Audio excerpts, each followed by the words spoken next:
Hello friends, जागरण जोश के इस daily current affairs Q&A video में आप सबका स्वागत है। मैं हूं शारदानंद।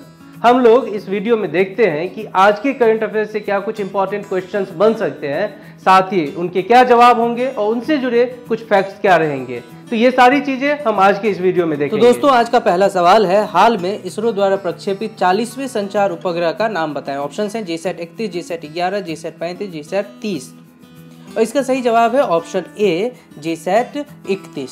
अब ये देखिए दोस्तों कि इसकी ज़रूरत क्या है इसरो को। अब पहले तो ये समझिए इसरो क्या है। इसरो मैंने काफ़ी बार पहले भी बताया है, ये इंडियन स्पेस रिसर्च ऑर्गेनाइजेशन है और इसने अपना ये, जैसे कि यहाँ पे नाम आपको क्वेश्चन में ही दिया हुआ है, ये क्या है, संचार उपग्रह यानी कम्युनिकेशन सैटेलाइट। अब इस कम्युनिकेशन सैटेलाइट को इसीलिए छोड़ा गया कि भारतीय महाद्वीप में जो भी इसके पड़ोसी मुल्क है उसको भी देखते हुए ये सैटेलाइट यहाँ के संचार माध्यम को सही करेगा, यानी कम्युनिकेशन को यहाँ सही करेगा। क्या करेगा कि आप जिस तरह से टीवी देखते हैं, मोबाइल का उपयोग करते हैं, तो इसमें जहाँ जहाँ भी कम्युनिकेशन का इस्तेमाल होता है तो इस तरह के सैटेलाइट से इसकी मदद मिलेगी। लेकिन क्या ये अपने आप में कंप्लीट है? नहीं। इसरो ने इससे पहले बताया था कि हमारे पास ऐसे जो कम्युनिकेशन सैटेलाइट के लिए हैं, हम कम से कम 7 ऐसे सैटेलाइट भेजेंगे और जिससे कि इंडिया का जो कम्युनिकेशन होगा वो पूरे वर्ल्ड में वन ऑफ द बेस्ट हो जाएगा। क्या हुआ था देखिए, पहले तो थोड़ा हम बात कर लें GSAT-31 के बारे में। 2535 किलोग्राम का इसका जो है वेट है। कहाँ से लॉन्च किया गया? इसे फ्रेंच गुयाना के रॉकेट एरियन 5VA247 से। इसके बारे में मैं आपको बताऊंगा थोड़ी देर बाद ही बस। और इसको जो है इसरो का जो परिष्कृत I2 बेस है वहाँ पे इसको स्थापित किया जाएगा और फिर ये, जैसा कि मैंने बताया, ये पूरे ही भारतीय महाद्वीप को कवरेज देगा।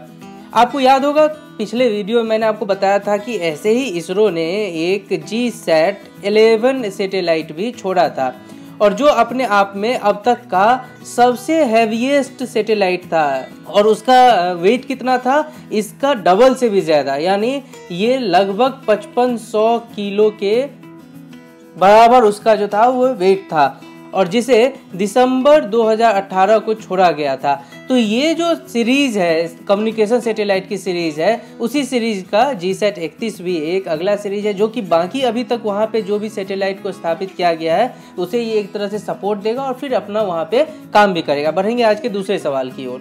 पंजाब ने किसे अपने राज्य का जलीय जानवर घोषित किया? ऑप्शन है गंगा डॉल्फिन, सिंधु नदी डॉल्फिन, घड़ियाल मछली। दोस्तों सही जवाब है ऑप्शन बी सिंधु नदी डॉल्फिन। अब ये सिंधु रिवर डॉल्फिन का क्यों ऐसा किया? देखिए, कुछ दिन पहले ही क्या हुआ था कि वहाँ के जो, पहले तो ये जानिए चीफ मिनिस्टर कौन है, कैप्टन अमरिंदर सिंह। उन्होंने एक बैठक की, किसके साथ? राज्य के जो वाइल्ड लाइफ बोर्ड है उसके साथ बैठक की और इस डॉल्फिन को, जो कि प्योर पानी का वन ऑफ द 7, टोटल अगर मैं बताऊं दुनिया में टोटल 7 जो है वो प्योर वाटर का डॉल्फिन है, जिसमें से सिंधु नदी डॉल्फिन एक है।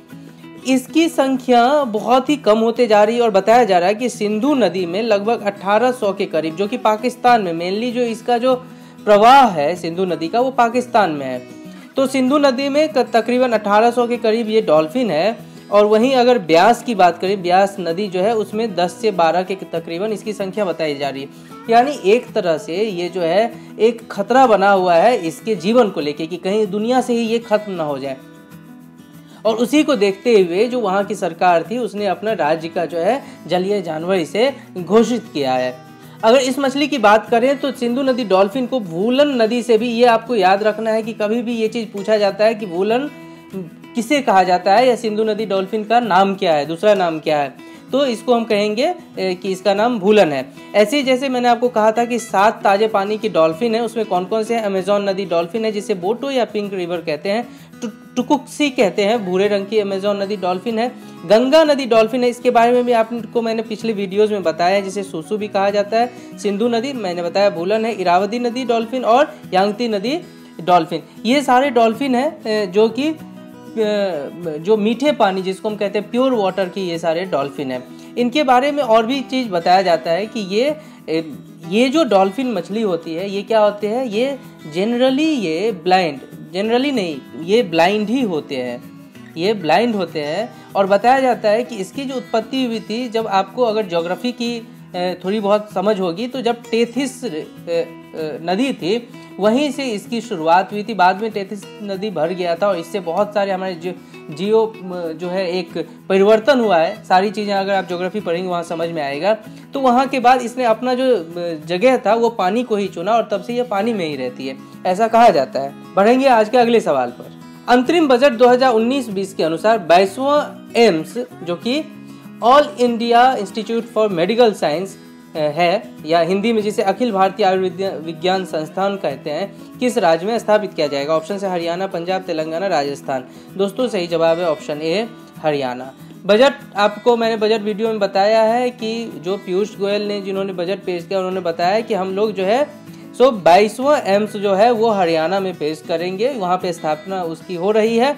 इससे पहले 21 एम्स हैं जो कि पूरे भारत में मौजूद हैं, जिसमें उन्होंने बताया कि 2014 के बाद हमने 14 एम्स बनाए हैं और उससे पहले 7 एम्स थे। तो ये सारा उन्होंने अपने डेवलपमेंट काम के बारे में बताया था बजट की अपनी स्पीच में।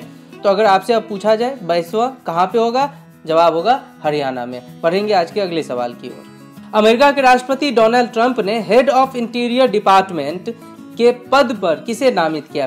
देखिए यूएस वगैरह में जहाँ पे जो फेडरल सिस्टम इस तरह से है वहाँ पे हेड ऑफ इंटीरियर डिपार्टमेंट मतलब अगर भारत की से तुलना करें तो वो होम मिनिस्ट्री के बराबर का लगभग ये पोजीशन हो जाता है। किसे नामित किया? ऑप्शन है Ryan Zinke, James Macron, Naomi Rao, David Bernhardt. दोस्तों सही जवाब है option D David Bernhardt. David Bernhardt कौन है? ये देखिए इससे पहले जो हेड ऑफ इंटीरियर डिपार्टमेंट थे यूएस में वो थे रेयान जिंके। रेयान जिंके के ऊपर कुछ भ्रष्टाचार का आरोप लगा जिसके कारण उनके ऊपर कमेटी बैठी, उसके बाद इन्हें रिजाइन करके छोड़ना पड़ा था। और डेविड बर्नहार्ट उसके सब जो है असिस्टेंट थे। और क्या थे ये? वहाँ पे लॉबिस्ट है, यानी कि पॉलिटिकल पार्टीज के लिए ये लॉबी करते रहते हैं वहाँ पे ज़्यादा धन उगाही का, यानी वहाँ ज़्यादा कैपिटल जमा करने का। अगर प्रेसिडेंशियल सिस्टम वहाँ पढ़ेंगे तो मेनली इस बात पे भी डिपेंड करता है कि कौन सा कैंडिडेट कितना पैसा उठा के एक फंड जमा करता है, तो उसके लिए ये लॉबिस्ट का काम करते थे। और इसको लेके जो डोनाल्ड ट्रंप कहते हैं कि ये बहुत ही हार्ड वर्किंग है, ऑनेस्ट है और अगर यूएस की बात करें तो एक वेल नोन पर्सन है जिसका इंटीग्रिटी अपने आप में इंटैक्ट है और इसीलिए इसे नामित किया गया है। अगर वहाँ की हाउस ने इसके ऊपर ठप्पा लगा दिया इनके ऊपर तो ये वहाँ के हेड ऑफ इंटीरियर डिपार्टमेंट के हेड वो बन जाएंगे। बढ़ेंगे आज के 5वें सवाल पे। 6 फरवरी से शुरू होने वाला नया चाइनीज साल इस बार किस जानवर के उपलक्ष्य में मनाया जाएगा? ऑप्शन है सुअर, कुत्ता, चूहा, बकरी। दोस्तों सही जवाब है ऑप्शन ए सुअर। सुअर ईयर ऑफ पिग। इस बार का जो इनका न्यू ईयर जो कि 6 तारीख से, जैसा कि हमने बताया 6 फरवरी से ही शुरू हो रहा है यानी कल से, उसे इन्होंने नाम दिया है ईयर ऑफ पिग, जो कि और ये किसको आगे किसको फॉलो किया? इससे पहले का जो ईयर था वो था ईयर ऑफ डॉग। दोस्तों बहुत ही इंटरेस्टिंग फैक्ट है इसके सामने बता रहा हूं मैं। चीन में तकरीबन 12 जो महीने होते हैं 12 साल के, उनके 12 जोडियक प्रतीक जानवर को वो लोग समर्पित करते हैं और ये जानवर हैं चूहा, बैल, बाघ, खरगोश, ड्रैगन, सांप, घोड़ा, बकरा, बंदर, मुर्गा, कुत्ता, सुअर। तो ये सारे हैं जो कि वहाँ के 12 जोडियक साइन है और हर साल यानी हर एक साल जो होगा, जैसे सुअर होगा अब जो ये रिपीट होगा ईयर ऑफ पिग, वो अगले 12 साल बाद रिपीट होगा। तो वहाँ पे सुअर का अगर ईयर ऑफ पिग है तो इसे लोग बहुत ही ज़्यादा मानते हैं, बहुत ही समझते हैं कि ज्योतिष के अनुसार ये बहुत ही अच्छा साल होता है और इसे सुअर को वहाँ पे संपत्ति और वैभव का स्वामी माना जाता है चीन में। खास ही मैं इसके साथ एक और आपको इंटरेस्टिंग फैक्ट बताऊंगा, क्योंकि इस समय चाइनीज जो कपल्स होते हैं, जो फैमिली होते हैं, वो चाहते हैं कि उनके ज़्यादा से ज़्यादा बच्चे इसी साल में पैदा हो, क्योंकि माना जाता है कि सुअर पिग जो कि बहुत शांत स्वभाव का होता है, तो ऐसे बच्चे जो इस साल पैदा होते हैं वो भी बहुत ही पीसफुल होते हैं, बहुत ही शांत स्वभाव के होते हैं, बहुत ही अच्छे होते हैं और संपत्ति और वैभव का स्वामी होते हैं। तो हो सकता है बच्चा भी संपत्ति और वैभव लेके आए। तो ये वहाँ की एक मान्यता है। अब ये बताइए, अब आप ये कहेंगे कि ये 12 जोडियक साइन किस तरह से हर साल को दिया गया? तो वहाँ पे एक लोकल जो मान्यता है कि वहाँ पे सबसे पहले एक रेस हुआ था कि वहाँ के जो अपने मान्यता है कि स्वर्ग के दरवाजे तक सबसे पहले कौन जानवर पहुँचेगा, तो उसमें सबने पार्टिसिपेट किया था और सबसे पहले वहाँ चूहा पहुँच गया था। तो इसीलिए सबसे पहला साल चूहा होता है, फिर बैल होता है, सबसे लास्ट में सुअर, क्योंकि ये थोड़ा सा निष्क्रिय भी होता था। ये जब दौड़ रहे थे तो बीच में ये सो गया था और जिसके कारण सबसे अंत में ये पहुंचा। तो ये एक मान्यता है वहाँ की। लेकिन ये जो साल होगा ये वहाँ ईयर ऑफ पीक होगा। बढ़ेंगे आज के अगले सवाल की ओर। आईसीसी की ताजा महिला वनडे बल्लेबाजी रैंकिंग में किस भारतीय ने पहला स्थान हासिल किया? ऑप्शंस है दीप्ति शर्मा, झूलन गोस्वामी, स्मृति मंधाना, मिताली राज। दोस्तों सही जवाब है ऑप्शन सी, स्मृति मंधाना। स्मृति मंधाना कौन है? इंडियन वीमेन टीम के ये ओपनर हैं और इनके नाम बहुत ही सारे रिकॉर्ड है दोस्तों। 2018 में इसे आईसीसी ने बेस्ट प्लेयर का अवार्ड दिया था, बीसीसीआई ने अपने बेस्ट प्लेयर का अवार्ड दिया था। साथ ही इन्होंने अब तक का जो भारतीय जो सबसे फास्टेस्ट T20 50 है ये भी इन्हीं के नाम है। अगर टॉप 5 फास्टेस्ट 50 की बात करें इंडिया में तो उसमें टॉप 5 में ये 4 फास्टेस्ट 50 मार चुके हैं, सिर्फ एक किसी अन्य खिलाड़ी ने मारा है। और अभी कल ही इन्होंने 24 बॉल पे 50 रन मारा जो कि अभी तक का सबसे फास्टेस्ट रहा है।